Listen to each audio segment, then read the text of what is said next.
Hey Sprocketeers, welcome to the third-party engineering and acquisition of British Armour Group, T.E.A.B.A.G, Round 7, the results. What a round this was. For once, I asked you to make a fairly ordinary tank for me. Specifically, one tailored to meet the needs of the British forces in North Africa. These tanks were, in effect, to be alternate universe Crusaders. Of the 28 entries submitted, 28 of them were better than the Crusader. And that's not me bad-mouthing the Crusader, by the way. I love the Crusader. You guys are just getting really damn good at this. Our winner and runner-up this round scored the two highest total scores ever accumulated in this competition, and the standard of the entries overall was very high, which is especially impressive when you consider that I only gave you a week of development time this time round. Well done to all, and thank you to everyone who participated. Without your entries, there could be no contest after all. A special thank you goes to Clockyard for assisting me in this round by going through all of your tanks and recording all of the data I would need for the judging process in a sexy spreadsheet for me. This was very helpful, thank you. And a special thank you also to UnicycleCorn for providing the silky smooth montage footage you're watching just now. Again, a huge help that saved me hours at the computer that I just don't have. Thank you so much to both of you. Before we go any further, I want to apologize that this video is late again. Honestly, I'm pretty burnt out on them at this point, but we have a plan to address that. T.E.A.B.A.G Round 8 won't be the next round of this competition. I know, shock horror, but wait, don't change that dial. We have something special lined up for you. Our very own Luminous Lily has been working hard on an American-themed spin-off round for you, which will be appearing very soon if it hasn't already by the time you're watching this. An American-themed contest has been in high demand, so we hope you enjoy this change of pace. Meanwhile, I'll be having a holiday, while Lily and my team of assistant judges do all the hard work. After 8 consecutive months of constant teabagging, I'm extremely grateful to them for this opportunity to just play Sprocket for the fun of it for a while. This will hopefully improve the likelihood of me getting these results videos back on schedule too. Anyways, that's probably everything I need to say just now. If anything else comes to me during the video, I can announce it at the end. So then, without further ado, it's time to get on to the reason you're all here, the results.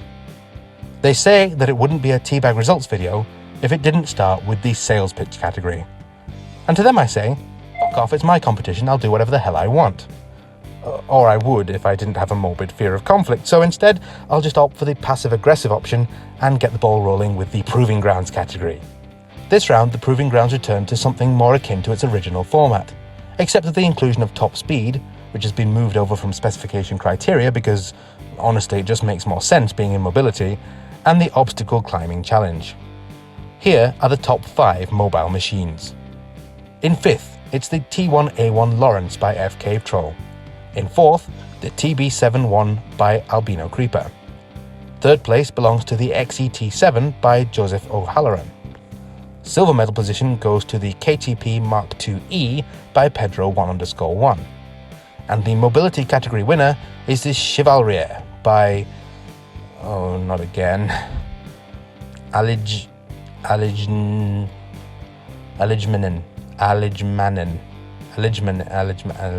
Congratulations and welcome back. Here we join the Chevalier on the Proving Grounds for its run.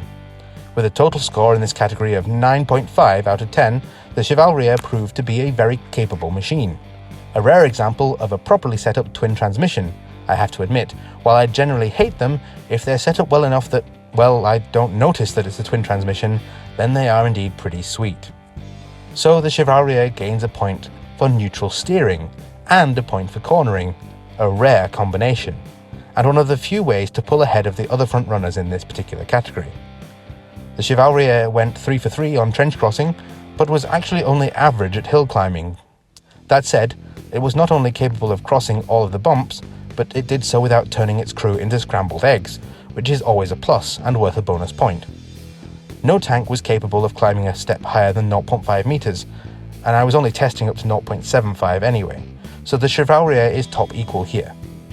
Where the Chevalier makes up for the hill climbing is in its speed, where its 23 miles per hour forward and 22 miles per hour backwards was enough to give it a 0.5 lead over the rest of the pack. Nice work. Next up, let's do Eeny, meeny, miny, mo, the aesthetics category, my personal favourite. Here, of course, your designs are graded on their looks across 4 subcategories: detail, era appropriateness, national identity, and X Factor. Here are this month's top 5 armoured supermodels. Well, you lot were up to your old tricks again, and we have no fewer than 4 designs tied for second place at 9.25 out of 10. They are in no particular order: the Scorpion by Salt Not Sugar, the Vehement by Coaxium, the S7 Carrick by JRSF Assorted, and the KTP-Mark2E by Pedro1_1. The aesthetics category winner, however, just edging ahead of those 4 in my eye anyway, is the Kobold by Katse316. Congratulations. The Kobold isn't the most unique looking tank in the competition, but it managed to tick all of the boxes for the aesthetics category. The detail here is everything you could hope for. It's well thought out and functional while not lacking in any regard. Every fixture makes sense and has a purpose and serves to ground this tank in reality. I like a lot of detail on a tank, but detail for detail's sake, not so much. I love the way that the spare tracks are held on here, these upright plates for the squadron markings at the back, and of course these custom air intakes on the sides.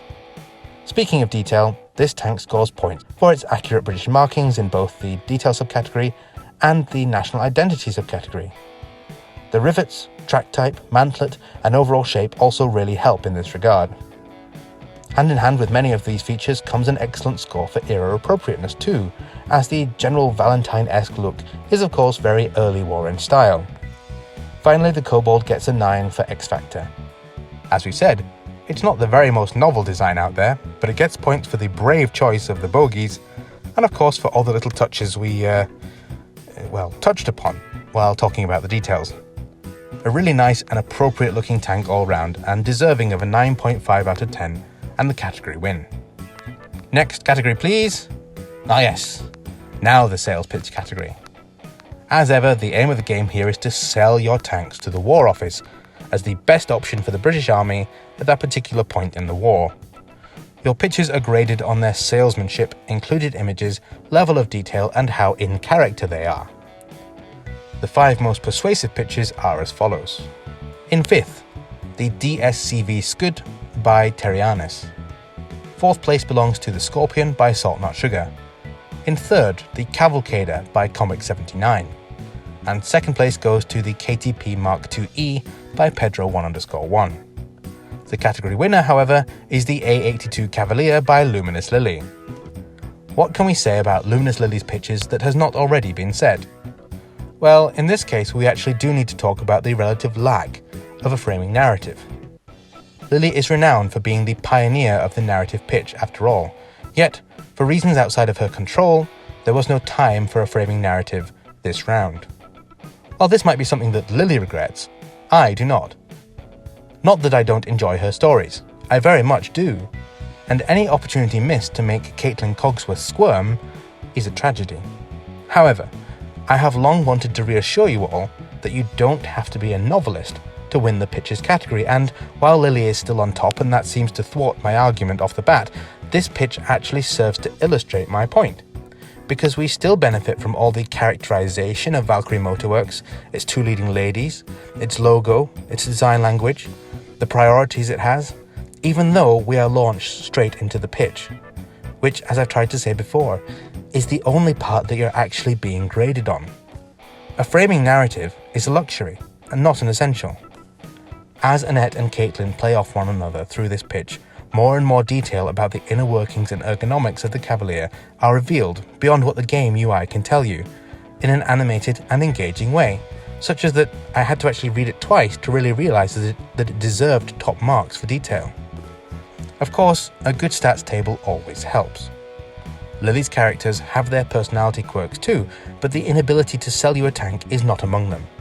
The salesmanship, or rather saleswomanship, here is top-notch, and you come away from the pitch persuaded that the designers are proud of their work and think it's the best vehicle for the job, and so by extension, do you.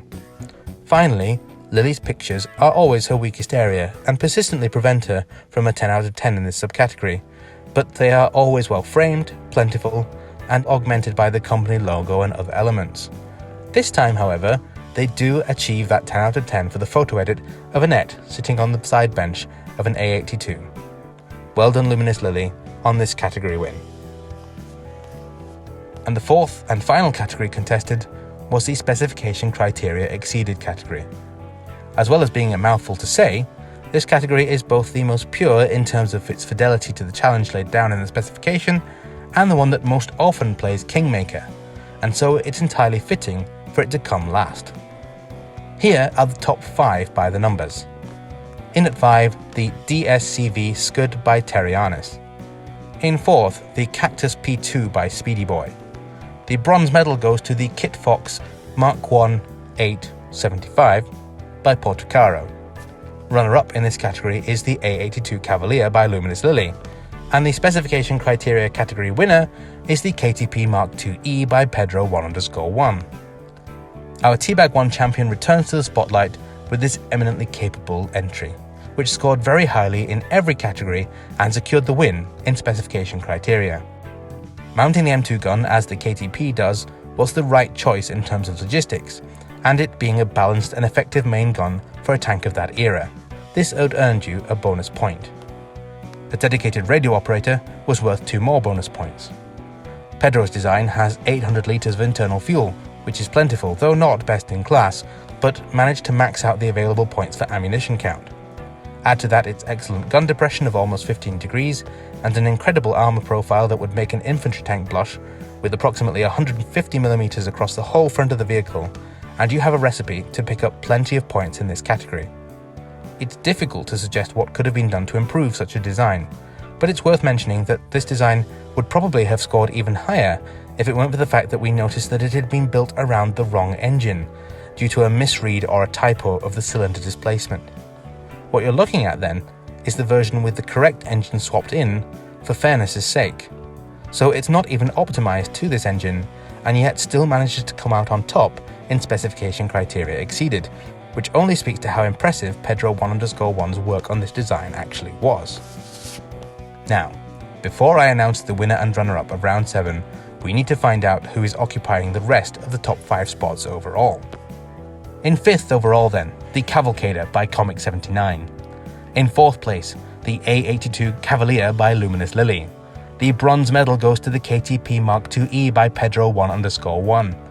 It wasn't relevant to the Specification Criteria Exceeded section to mention this, but I will do so here. Check out these water barrels to keep the crew of the KTP hydrated in the desert. We need to just pause to appreciate these taps, or spigots if you prefer. Look at the little rivet for a tap head on the top. Love it. Okay, now that we've done that, we're allowed to move on to this round's runner-up, ladies and gentlemen and friends, is none other than the T.E.A.B.A.G Tribesman by Clockyard. Yes, surprise! Clockyard is back in the competition, at least for this round anyway. If that's not surprising, what might be is that we're talking about a Clockyard entry in the runner-up slot. But here we are. The T.E.A.B.A.G Tribesman is a seriously impressive bit of kit, with an overall score of 38 out of 40, which is higher than any of Clockyard's previous winning scores. Obviously, it's great to look at, if a little modern looking for an early war period design, but that's T.E.A.B.A.G for you. I'd be lying if I said I fully understood the complex air filtration system that Clockyard has devised among the other gizmos and gadgets here on the engine deck, but I know that they all have a purpose and have been well thought out. You won't find fixtures on a Clockyard design that don't have a rationale and a purpose, and I appreciate that. So, top marks for detail and X Factor, while dropping to 9 out of 10 for national identity and era appropriateness for the Tribesman. The pitch for this vehicle is a masterclass, and scored a mighty 9.75 out of 10, and that's with no points awarded for the video included, as we don't count videos. You owe it to yourself to go and read it. Again, the pitch for the Tribesman is persuasive in its salesmanship and resplendent in detail because the design has clearly been carefully thought out, and so every design decision can be justified and is justified and boasted about confidently. Period-looking photos are augmented by blueprint-style edits, which boost their score higher, and of course, all is presented in the now well-established idiom of Nikolai Tulov, which obviously helps the in-character score, but just as many points for that subcategory stem from Clockyard's awareness and integration with the historical time period and the situation in North Africa. The in-character score is not about how much of a character your company's CEO or whatever is. It's about how real you make your pitch feel. Tying it into the real world and the history is a great way to do that. It should come as no surprise to veterans of this competition that Clockyard maintains his excellent form in specification criteria exceeded as well, and on the proving grounds, with a 9.75 out of 10 for the specification criteria round and 9 out of 10 for mobility. In specification criteria, the tribesman gets full marks for fuel and ammo reserves while coming in at under 16 tons. If that wasn't impressive enough, it also makes room for a dedicated radio operator and is frontally proof even against a Flak 88. Seriously impressive stuff. It's quick too, at 23 miles per hour, and gave a perfect showing on the proving grounds, though unfortunately it couldn't manage the 0.5 meter step obstacle, which most designs could, so this let it down a little bit. And it opened the door for our winner to edge ahead by a hair's breadth. So, good people of the Sprocket community, it is my privilege to announce that the winner of T.E.A.B.A.G Round 7 is the charred medium tank by Unicycle Corn. Right off the bat, the first thing that hits you about this tank is that it's gorgeous to look at. Just look at this collection of clutter right here. The decals, the crew artwork, this incredible chain armor which must have taken hours to complete. This collection of clutter, this driver's position, the rivets, the skirts, this basket of clutter, this chain armor, it's magnificent. Top marks for aesthetics. I have no idea how you'd top this. It looks like a model that rolled straight out of World of Tanks or War Thunder. And it's not all just looks, however. In specification criteria exceeded, the Chard was on par with the category winner, the KTP Mark II-E, losing only to the Tool of Tribesman, mainly due to a smaller internal fuel tank. In every other regard, it's on par with its main rival too. After two categories, the Tribesman and the Chard are neck and neck. The sales pitch category won't change anything much. The pitch for the Chard is also exemplary. While Clockyard has the slightest edge in salesmanship and detail, there's no separating these two in the in-character subcategory. Credit to Unicycle Corn for making Lieutenant Flag so utterly detestable as an examiner for the design proposal too. The sign of a good writer.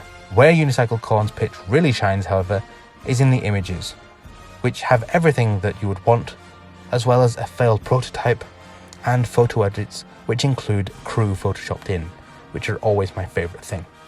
With all things being fairly equal in the sales pitches subcategory, it then falls to the proving grounds to make a champion of the Chard. Even here, the Chard and the Tribesman were neck and neck, but for two crucial points. Both designs have twin transmissions, and so can neutral steer, but in my tests I found the Chard to be more responsive and to have a smaller turning circle. Furthermore, the Chard could scale that 0.5 meter obstacle, unlike the Tribesman. So it was that with tiny but significant leads in aesthetics and mobility, a draw was averted by just 0.25 grand total points, and Unicycle Corn managed to defend her champion status in spite of the return of the king. 38.25 points to 38.0. Like I always tell you guys, these are very, very close contests. Congratulations, Unicycle Corn. You really earned this one. And so, the end of this video looms. But first we must make up for my omission last time and celebrate the best newcomer to the contest. The highest scoring newcomer this time was a Mad Monarch with the LN50 Kelt heavy cruiser. This is a hugely impressive debut entry, scoring a massive 9.25 out of 10 for the sales pitch, 8.5 out of 10 for aesthetics, 8 out of 10 on the proving grounds, and 7.25 out of 10 in specification criteria exceeded, for a total score of 33 out of 40, and a joint 6th place overall. Very well done, a Mad Monarch. Just add some custom decals, maybe try to improve the hill climbing ability, and really hone in on exceeding the specification criteria at the expense of any unspecified unnecessary factors, and we could well see you in the top 2 next time. I look forward to seeing what you come up with next.